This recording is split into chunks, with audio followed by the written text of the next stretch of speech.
important and so valuable. If we can help just one more person, if we can just help people to realize that they don't have to be the victims of their self-talk, that they can actually manage it, control it, well, first of all, know that it's okay to talk to yourself. I used to work at a state hospital in Norman, Oklahoma, and we used to kid each other. We said it's okay to talk to yourself, but if you start to answer, that's when you're supposed to turn in the keys and get on the other side. You're in trouble now. So we all talk to ourselves. We constantly talk to ourselves, and at an incredible rate of speed. Yes, you have a question? I do. On aging and memory, do you think that self-talk can really help with that? It seems to be such a chronic problem now with people, with so many people aging, that I think it would be wonderful if your book could help. Well, thank you, Gwen, and it's a great question, and I know that there's a lot of people out there that are hurting. And especially on the aging, I think we can directly address that one. I love the saying, if you didn't know how old you were, how old would you be? Think about it for a moment. And unfortunately, remember those voodoos that we had talked about earlier? Some people have a tendency, unbeknownst, to lay some of that belief onto people, and they start to say things like, well, you know how you are, you're 50 now, you're 60 now, you're 70 now, and unfortunately, we got to be very, very careful. So I want you to start thinking, hey, wait a second, do you really feel like you're 70 or 50 or 40? You know, what is the age that you really feel? And then as far as your memory, same thing. Think about it. How many times have we said, gee whiz, I am really losing it. I've lost my memory. I can't even find out where my keys are. We got to stop that. And we, you know, if we were 20, 30 years younger, it wouldn't be any big issue. But, you know, you and I have had a lot of life's experiences. Our self-talk has been going on for many, many years, and we've accumulated a lot of data and a lot of information. So when you start to think about all the things that have happened to you over your life, you have a lot of experiences, and you need to be able to say, okay, wait a second, I've not lost my memory. Maybe it's not as sharp as it used to. Think about perhaps the health, the vitamins, the nutrition, things that you could do to keep your memory intact. Courses on memory, that might be helpful too. So be careful who've been your experts telling you that at a certain age that you might start to lose your memory, and at a certain age you ought to start feeling this way or that way. So be careful who your experts have been. Is it going to be the cure-all for aging and for memory? I don't know that it's going to be the cure-all, but what's the alternative? And I think it will help you in the aging process and with your memory if you are friendly to yourself and nice to yourself and not buy into what a lot of experts have been telling you about aging and memory. Great question. Thank you. I want to share with you another story about a time I was doing seminars on cruise ships, and Carlton Fisk, the famous baseball player, came up and told me after he heard me speak, he said, you know, Jim, he said, you just taught me that I don't have to believe something that was taught to me by my Little League coach many years ago. Now, he was already had won a World Series, and now he's a Hall of Famer. And I said, well, what was that, Carlton? And he said, when he was a Little League player, his coach told him that if he got into a batting slump, to go ahead and expect to be in that batting slump 14 to 16 at-bats. And he said, what you just taught me is that I don't have to believe that anymore.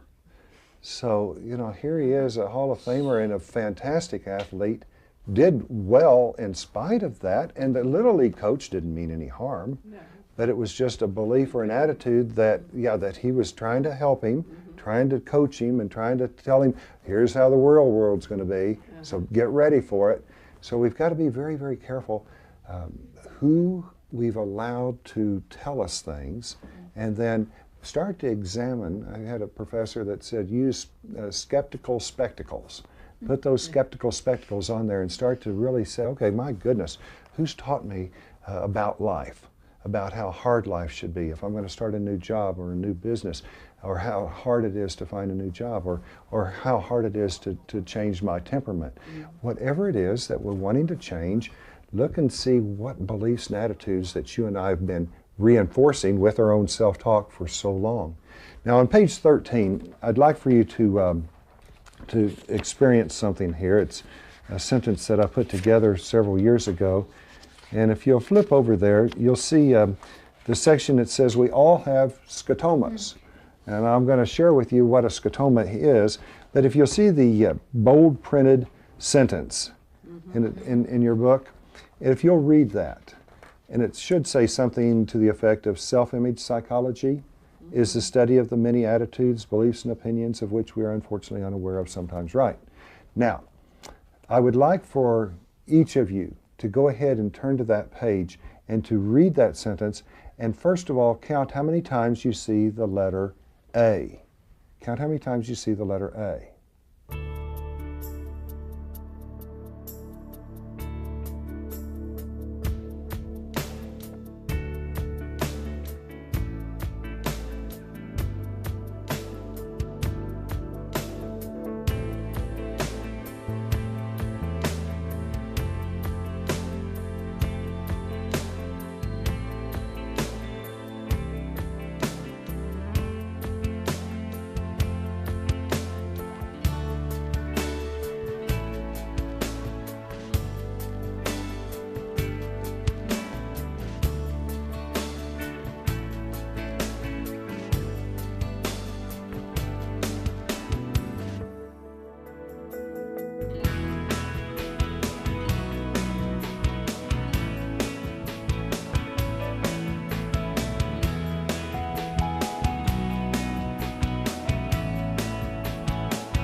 Well, welcome back.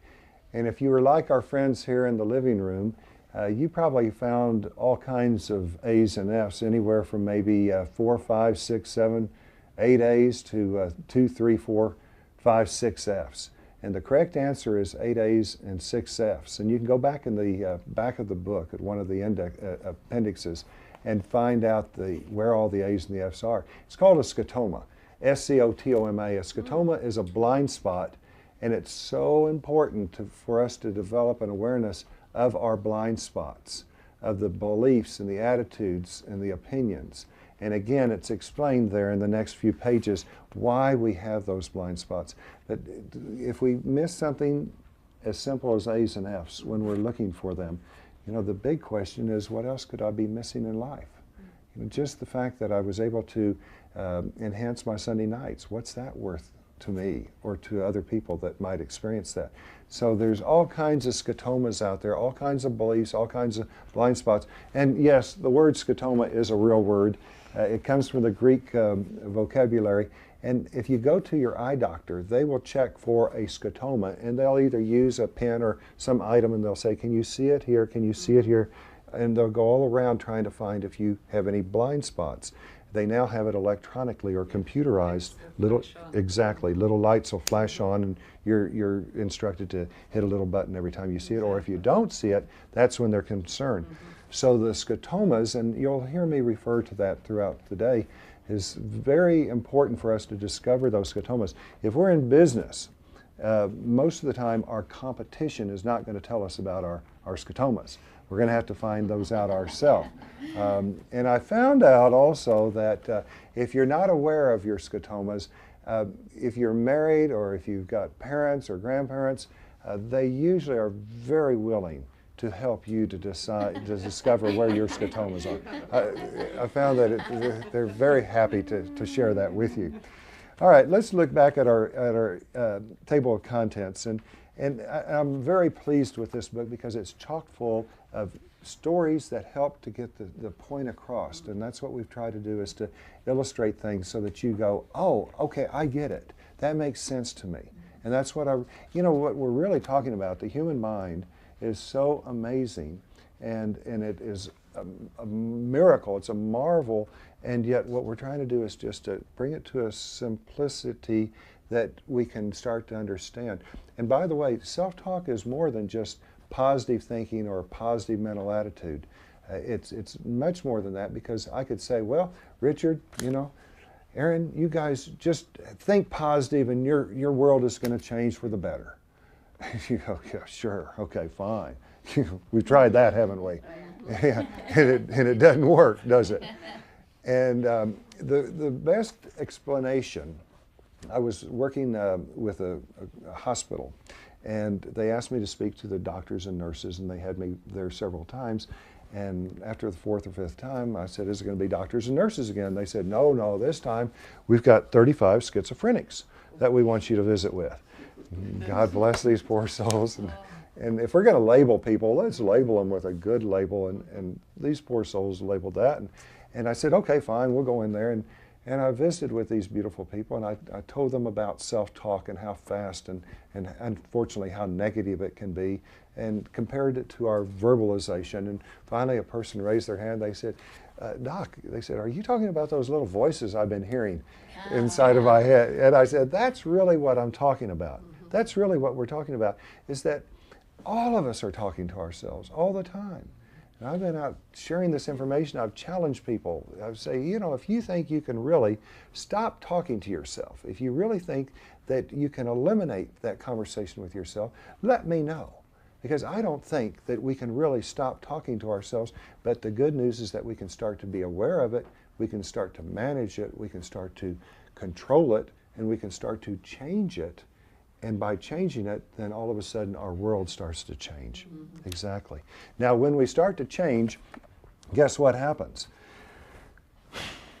I want to show you all a picture. And this was in a gentleman's office. And I was visiting with him a few days ago. And if you can see, here he is at the top of this mountain. It's a flat mountain, and it's a straight 1,200-foot drop-off. And right below here is the blue water. And this gentleman is standing at the edge of this, 1,200 feet above the water. And he told me that his brother's taking the picture from another angle. And he said that he's actually got his toes hanging off the edge of this. Yeah, Richard, I wish everybody could see your reaction there. You know, if you could see my hands right now, they're perspiring just from telling you about this story. He's got his toes hanging off the edge of this mountain, and then he went on. It's scary, isn't it? For most of us. Mm-hmm. For most of us, well, that was very comfortable for him. And then he told me that he went on and he turned around and he put his heels off the back edge of it. Any volunteer? Aaron, would you like to try that? No. Now, you know, let's think about this for a second. If we were to ask you to just stand up and just, if we had a line right here, and just to put your toes across the line, there wouldn't be any problem with it. Everybody feel comfortable, fine doing it. And I bet you, even if we were to have you stand up on this table and kind of put your toes off the edge of the table, no real problem would there be. Okay? Now, Fran, you're starting, and now then we're starting to take it up. Now then we're up to 5 feet, maybe 10, 15, 20 feet. When do you say no more? Okay, 100 feet? Would you be, that's 10 stories. No, thank you. No, thank you. I think you could get me up here and that's about it. And beyond that, I'm out of my zone of comfort, my comfort zone, all right? And we talk about that in the chapter on comfort zones. To embellish on this story a little bit, this gentleman went on to tell me that a Frenchman who has a propensity for balancing in unusual places took the same stance, but instead of standing there on the edge like this gentleman's doing, he actually had two chairs. He put one chair at the side, at the edge of the cliff, and he balanced the second chair on top of the first chair and sat on the second chair. Yeah. And then he even tilted back on the two legs of the second chair. Yeah. Again, my hands are perspiring just from thinking about that. Yes. Now, see, this is, I think, a really good example of our comfort zones. We're all very comfortable sitting here, but perhaps we may be uncomfortable being in an airplane. We're all very comfortable standing with our toes over the line here or maybe up on the coffee table, but the thought of this scares me. So when we're starting to change, when we're asking ourselves to change, that's what can happen. You know, we've gotten used to areas that that are very comfortable to us, and then all of a sudden we're asking ourselves to do something different. You know, I hate doing this, but how are your New Year's resolutions coming along? Good. Didn't really need to bring that up, did we? Do you know how long the average diet lasts? A month? That'd be a good one. About 72 hours. That's about how long the average change takes place. And if you're trying to change something in your life, I bet you that's about how long it takes before we go back into our old area of comfort. So what we want to do is, and really what's keeping us from changing? You know, is it our neighbors? Not really. Is it somebody down the hall from us at the office? No, probably not. And, you know, we say, well, it's me, okay? Well, who's me? You know, what is it about me? Is it my right hand? You know, is it my left foot? What is it? And if you've ever seen athletes, they get upset. What do? They don't hit their hand. They don't hit their foot when they make a mistake. What do they hit? Their head. Exactly. And so I think what's keeping us from changing, and it's all mental, and that is our own self-talk. Now, what keeps us from changing is, that's the way I am. That's the way I've always been. That's the way it's always happened to me. And those kind of phrases are what's keeping us in our old comfort zone. So for us to start to venture up 100 feet, 1,000 feet, 1,200 feet, and put our toes over the edge, and even sit on that chair and balance back on two of the legs, it's going to take some practice. And what can we do to help us to get into that new comfort zone? That new comfort zone, it may be taking ourselves from $1,000 a week to $2,000 a week, or from $2,000 a day to $3,000 a day, or from $5,000 a month to $20,000 a month. And I'm not just saying money, but what level of happiness? What about relationships? All of a sudden we can say, well, I know what kind of relationship I'm going to have because I know the environment, the relationship that I was brought up in. Well, if it's a good one, great. If it isn't, then let's go ahead and examine and look around and say, hey,